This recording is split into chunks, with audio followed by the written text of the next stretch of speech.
Agency. Inflation in Africa's most populous country soared to repeated 28-year peaks last year, spurred by President Bola Tinubu's moves to end costly subsidies and devalue the country's naira currency after coming into power in 2023. Meanwhile, the Nigerian Central Bank, which has kept its key lending rate unchanged at its last two policy meetings, has another rate-setting meeting for next week. South African Reserve Bank Governor Lesetja Kganyago says it's difficult to assess the impact of the U.S. tariffs imposed on South Africa. He says this is because there are sectoral tariffs that are imposed on the country, among other factors. On the 1st of August 2025, the 30% U.S. tariffs on South African goods will be imposed. Kganyago says these tariff increases will mostly affect the automotive and agricultural sectors. He adds that these tariffs also run the risk of an increase on inflation. Kganyago was speaking at the G20 4th Finance and Central Bank Deputies meeting in Durban in the KwaZulu-Natal province. You must know that there are sectoral tariffs that will be targeting particular industries, and there is the overall tariff. At the moment, South Africa has a tariff of 30%. What we did in our analysis at the beginning of the year was to present a scenario, because we couldn't assess exactly how much the tariffs will be, how long they will be in place, and we have seen the uncertainty that the tariffs are on, the tariffs are off. You must make an offer. Here is the new tariff. You are welcome to come and negotiate, bring on a new offer. And so it becomes difficult to understand. The Gauteng Department of Infrastructure Development in South Africa says the bulk of its $201 million budget for the 2025-26 financial year will be allocated to its public works program. $151 million has been allocated to infrastructure development programs, while just over $37 million has been allocated to its administration program. A further almost $11 million will be used to fund its expanded public works program. The Gauteng Infrastructure Financing Agency has also been allocated almost $3.6 million. MEC Jacob Mamabolo. I just want to indicate that the overarching focus of our budget will be to make sure that we support the province-wide turnaround of municipalities. We had a summit last year, 23rd, 24th. There are resolutions that have been adopted by 500 delegates. And now we're in a better position to implement and roll out our turnaround strategy. Egypt's finance minister Ahmed Kuchuk says he's confident the country will hit its key economic reform targets, and says he expects the delayed review of its $8 billion International Monetary Fund program to be completed by September or October. The fund announced earlier this month that it would combine the 5th and 6th reviews of Egypt's support program to give authorities more time to meet critical objectives embedded in it. A successful review and subsequent sign-off by the fund's executive board will unlock roughly $2.5 billion to bolster Cairo's finances. U.S. President Donald Trump says he's not planning to fire the chairman of the U.S. Federal Reserve, Jerome Powell, following reports that he would do so soon. Initial reports sparked a drop in bank stocks and the dollar. Trump has strongly criticized Powell, saying he was doing a terrible job by not cutting interest rates. The BBC's Michelle Fleury has the details. US stocks took a roller coaster ride after a White House source said Donald Trump was ready to fire Fed Chair Jerome Powell. But the president later walked back the claim. Donald Trump has repeatedly stopped short of saying he would fire Mr. Powell, something he may not even have the legal authority to do. The president said he discussed the idea with lawmakers, continuing his criticism of Mr. Powell over the Fed's interest rate policy. Mr. Powell's term ends next May, and he plans to stay until then. Now taking a look at the indicators, one US dollar in Nigeria is trading at 1,527 naira. In Botswana, it's 13 pula 29. Kenya, the dollar is trading at 128 shillings 60. And in Zambia, it's 22 kwacha 85. Moving to the BRICS countries, $1 in Brazil is trading at 5 real 56. Russia, 78 rubles 16. India, it's 85 rupees 91. China, 7 yuan 17. And South Africa, $1 is trading at 17 rand 87. $1 is trading at 74 pence to the British pound and 86 to the euro. Looking at commodities, gold is trading at $3,339 per ounce and platinum at $1,421 per ounce, while the price of Brent crude oil is at $68.79 a barrel. And those are your business news. I'll be back with more in the next hour. For any business stories you'd like to share with us, please send an email to newsroom@channelafrica.co.za or call us on +27 11 714 4459 for Channel Africa Business. I am Buntle Headbush. Business News on Channel Africa. The African Perspective. Got something to say? Are you passionate about issues that matter? Do you have a voice that deserves to be heard? Well, we've got the perfect platform for you. Call in or drop us a WhatsApp on +27 63 406 9126. And we will call you back so you could have your say and be part of the conversation. 30 years of age. I just turned 30 on the 15th of November. So yeah, that's who I am, you know. It's not just talk. It's your chance to air your views. Share your opinion. Engage with a community that values your perspective. Follow us on our social media. Visit our website at www.channelafrica.co.za and get ready to share your views on Channel Africa, the African Perspective.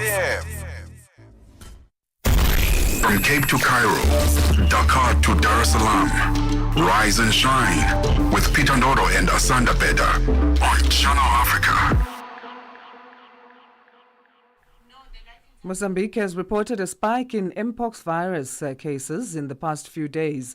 A report from the National Directorate of Public Health, released earlier this week, confirmed 11 new infections, though no fatalities have been recorded so far. The northern province of Niassa appears to be the most affected, with at least 5 confirmed cases emerging in a matter of hours. Provincial Governor Elina Masengele noted that health teams are ramping up their efforts to contain the spread. World Health Organization African Region's Dr. Patrick Otim joins us now on the line to shed more light on the spike in cases. Dr. Otim, thank you for making time for us. How are you on this Thursday? Thank you very much, Asanda. I'm fine, and good morning, listeners. Thank you for having us. Our pleasure. Firstly, what is Mpox and how does one get it? Thank you for this question. I think it's a question we get frequently. Mpox is an infectious disease. It's an acute illness that is caused by the monkeypox virus. It's usually characterized by fever, headache, and rash. And the rash commonly starts on the face, and then it spreads all over the body. It's a rash that usually starts as flat, swellings, and then it goes on to get filled with some liquid, and then changes to pus, and it breaks. So someone who has that rash, in the last stage, you can see it breaking and fluid coming out, and then thereafter the person heals. Normally, it's a disease that the first case is someone who is exposed to a sick or dead animal. We call it actually a transmission that originates in animals. But the common mode of transmission that we are seeing now is person to person, and the spread is through contact, very close contact. So if you have cared for someone who is sick with the Mpox that has those rashes, and that is the stage in which someone is highly infectious, then this person will pass on. But we have also seen transmission happening through what we call fomite transmission, where somebody gets in contact with the belongings or beddings, clothing of somebody who was sick. But there have also been rare instances where transmission can happen from a pregnant mother to a child, particularly when she's pregnant to an unborn child, or in the early phases of childbirth, when the mother has those rashes, the child can be able to get that. But the common transmission we are seeing a lot in the region is from person-to-person contact, and some of it can be sexual contact. All right. No fatalities have been recorded so far in Mozambique, but can the virus lead to fatalities? Yes, the virus can lead to fatalities. Normally, the disease is, we call it self-limiting. So most of the people will recover without much intervention. There are situations which can cause someone to develop severe disease and die. The first one is people who have immunosuppression, so somebody who has uncontrolled HIV infection, someone who is taking medications for cancer, for instance, or young children or pregnant women. So these are the high-risk groups that can develop severe disease.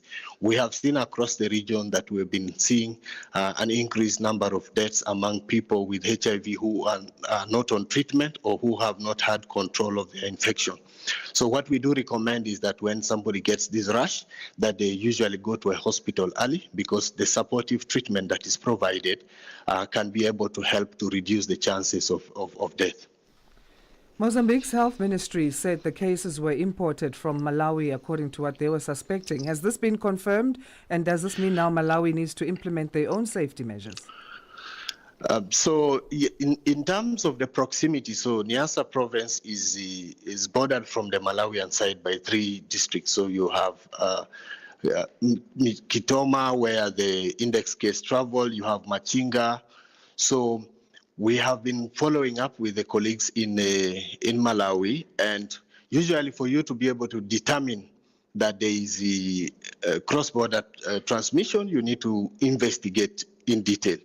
And as WHO, we are encouraged by the fact that there is very close collaboration and information sharing between Mozambique and Malawi, and investigations are ongoing. Malawi has already been responding to Mpox, but we have not had confirmed cases in the last 30 days being reported from the Likoma or Mangochi or Machinga districts that are across the border from Niassa.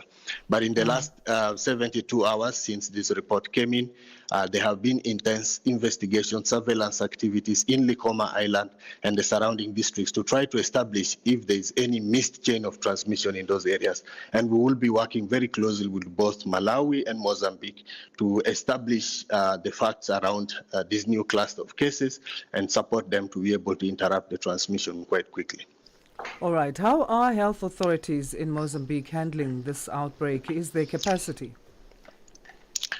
So we are very pleased with the initial response of the Malawi authorities. And as you know, we have had Mpox in the region since last year, and countries have been implementing preparedness measures. So they developed their response plans. They have trained their healthcare workers on how to investigate and respond. So immediately these cases were identified. The Mozambican authorities declared this outbreak, which is very commendable. They did not hide it. They declared it immediately. They have activated their emergency operating centers. They have actually set up 3 isolation centers in Laogo, Chuamba, and Metarika. And then they are also decentralizing the testing. So they are taking supplies to the district laboratory so that they can be able to do testing. So as far as the initial phase of activating the response is concerned, I think we are very pleased.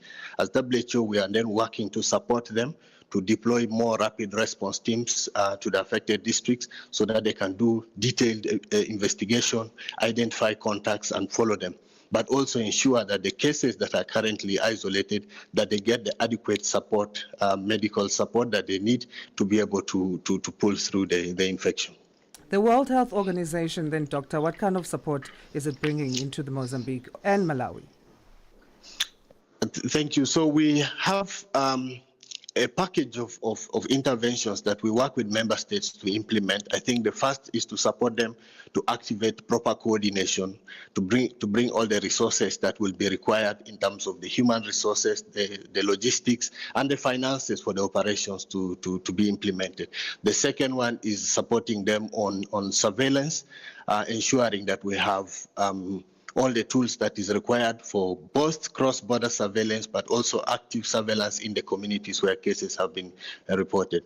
We already, through our office in Mozambique, have deployed the experts from the country office who will be working with their colleagues in Niassa in the next few days. Okay. We are also working to dispatch additional supplies for case management, for infection prevention and control, so that they can be able to provide safe care for the patients. Dr. Otim, we'll leave it there for today. Thanks again for your time. Thank you very much, and it's always a pleasure to speak to you. Pleasure. Dr. Patrick Otim, the World Health Organization Afro region, talking to us there in terms of what's happening in the outbreak of Mpox in Mozambique, as well as Malawi being affected by that. He's the organization African regions head. All right, Conversations, Channel Africa Conversation podcast is coming up. So what do we have this week lined up, Peter? So I had a fascinating conversation with His Excellency, former President Seretse Ian Khama. And it was a conversation reflecting on his time, his life actually, his time as president and life after, particularly one of his biggest regrets was choosing now former President Masisi as his deputy, knowing that he will become president one day. And he says that this is the biggest regret that he had because this person changed and he just couldn't understand what happened. And he apologized to the people of Botswana of having to put up with him over time. But he also talked about how sad he was about democracy being on the decline across the continent over time. And we've been talking about Paul Biya looking for a second term. And what I like about Seretse Khama, Ian Khama, is that he speaks his mind and he's not afraid to call a thing a thing. This is what he told me when he heard that Paul Biya was running for president again.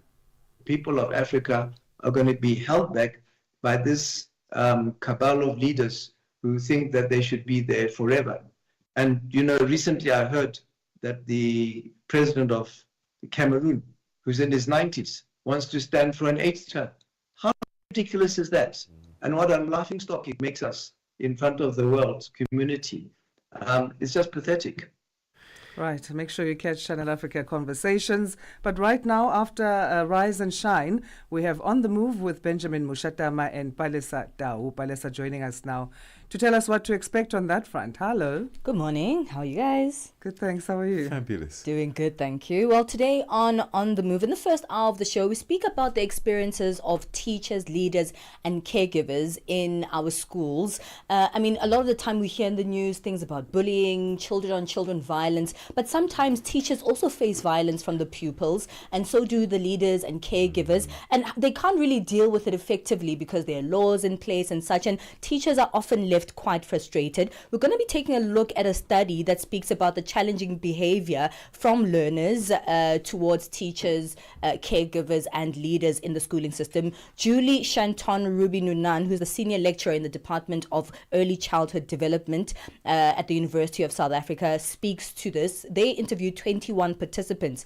about this in schools across South Africa. We move on in the second hour, our Becoming feature, and today we speak about how to keep going when you feel completely worn out, which can be quite a task, but hey, life waits for no man, as they say, so you have to keep going. And in the final hour of today's show is our Parenting and Family Corner.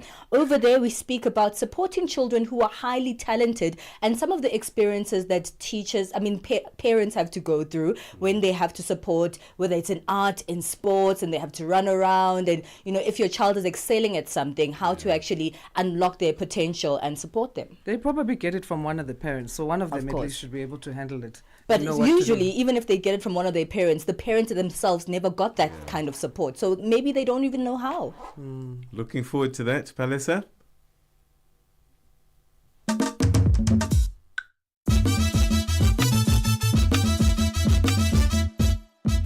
And that's how we come to the end of today's edition of Rise and Shine. Thanks very much indeed for joining us. I'm Peter Ndoro. My name is Asanda Beda. Goodbye from now until tomorrow at 6. But do stay tuned to Channel Africa. Now it's time for news. Here's Onel Nzinzi.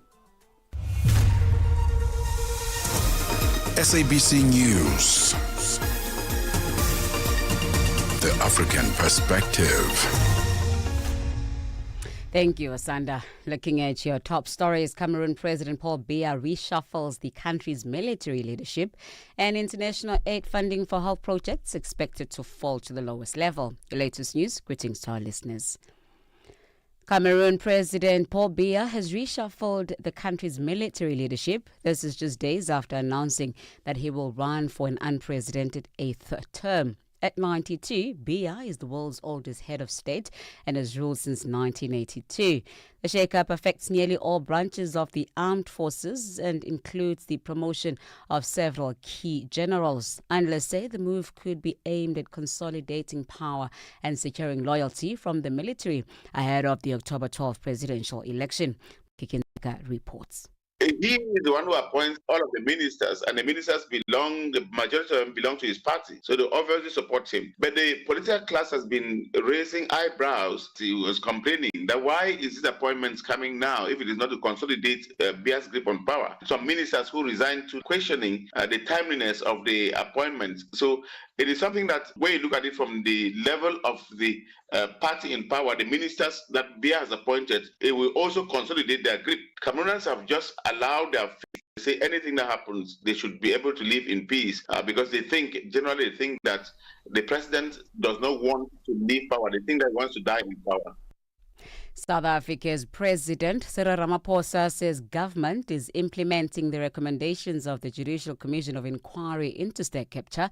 The president was responding to accusations by some of the political parties in parliament that government has failed to implement the recommendations. He was speaking during the debate of the budget of the presidency. Ramaphosa says government has implemented major reforms, including creating new laws. There have been investigations, there have been arrests of those people who've been involved in corrupt activities. This is precisely what we want to see happening, that those who perpetrate acts of either misspending or mismanaging or even stealing money from our people, there should be follow-ups, there should be consequence management. That is the way in which consequences visit the wrong acts that people commit against our people. And therefore, it is a process that is now gathering momentum so that those who participate in acts like this should know that there's no place to hide. International aid funding for health projects is expected to fall to the lowest level in 15 years, raising fears that decades of improvement could be reversed. This decline in funding, particularly from key donors like the US, is threatening to unravel progress in fighting diseases like HIV, AIDS, malaria and TB. This could also negatively impact maternal, neonatal and child health services. The BBC's Dominic Hughes. Cuts in aid budgets by big donor countries, including the United States, the UK, Germany and France, are already having an impact. What's called global assistance for health funding is set to drop to around $38 billion, according to an analysis carried out by the Institute for Health Metrics and Evaluation at Washington University. That's the lowest level in 15 years, and less than half the $80 billion that was donated at the height of the COVID pandemic. They forecast further declines over the next 5 years and warn that 3 decades of improvements in health could be reversed, with the risk that millions of preventable deaths could follow. Doctors in Britain have announced that 8 babies have been born using a pioneering 3-person IVF technique to prevent them from being born with the devastating mitochondrial disease. Their procedure combines the egg and sperm from the mother and father with a tiny amount of DNA from the egg of a second donor woman. The BBC's James Gallagher elaborates. Mitochondria are in nearly every cell. If they're defective, then the body is starved of the energy it needs to function. It can lead to severe disability, and some babies die within days of being born. Mitochondria, though, are passed only from mother to child. So this method, pioneered by UK scientists, combines the egg and sperm from mum and dad with the healthy mitochondria from a second donor woman. The resulting child inherits 0.1% of their DNA from the donor. The former Botswana President Ian Khama has voiced deep concern over the steady decline of democracy across Africa. He is especially troubled by leaders who cling to power, saying many behave as if they are God's gift to their citizens. He shared these views in a candid conversation with Channel Africa's Peter Ndoro. People of Africa are going to be held back by this cabal of leaders who think that they should be there forever. And, recently I heard that the president of Cameroon, who's in his 90s, wants to stand for an 8th term. How ridiculous is that? And what a laughingstock it makes us in front of the world community. It's just pathetic. Now you can catch the full interview of the former Botswana President Seretse Ian Khama with Pete Ndoro on this week's podcast at Channel Africa Conversations on YouTube. Recapping on your top stories, Cameroon President Paul Biya has reshuffled the country's military leadership just days after announcing that he will run for the unprecedented 8th term. At 92, Biya is the world's oldest head of state and has ruled since 1982. Channel Africa News, I am Onele Nzinzi. SABC News. The African Perspective.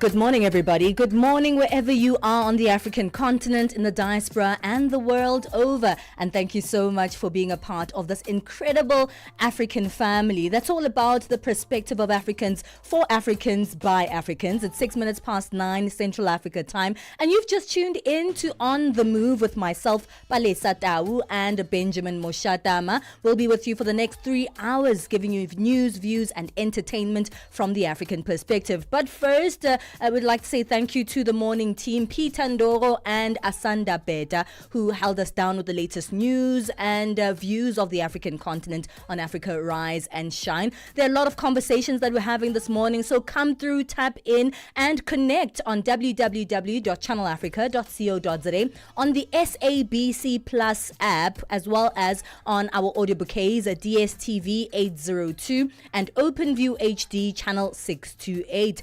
You know, we speak a lot about children on the show. Of course, many of us around the ages we are have children, but also are guardians of maybe children, siblings, and children in our communities. It does take a village after all.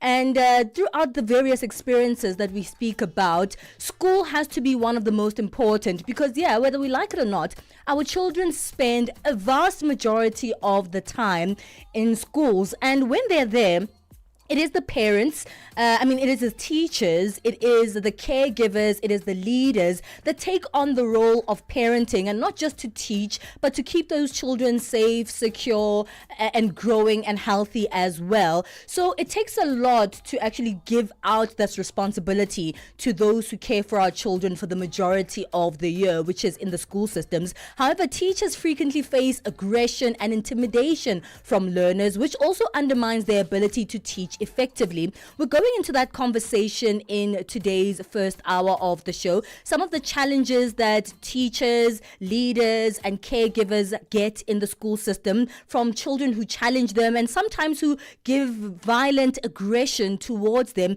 leaving the teachers with very little to do in return. We'll be talking to Dr. Julie Shanton Ruby-Nunan, Senior Lecturer in the Department of Early Childhood Education and Development at the University of South Africa, who's going to also be telling us about a study they did where they interviewed 21 participants from 3 schools in South Africa to speak about the experiences of these very important people in our children's lives. We go into the second hour of today's show. That's our Becoming feature, speaking about the human experience and how we are constantly becoming. And today we're asking, how do we keep going when we feel completely worn out? And I'm sure there's someone out there, in fact, more than just one someone, many of us who need answers to this question. We'll be speaking to registered work psychologist Ashley Motene in today's second hour. We move on into our family and parenting corner in the final hour. And you know what? Stay on.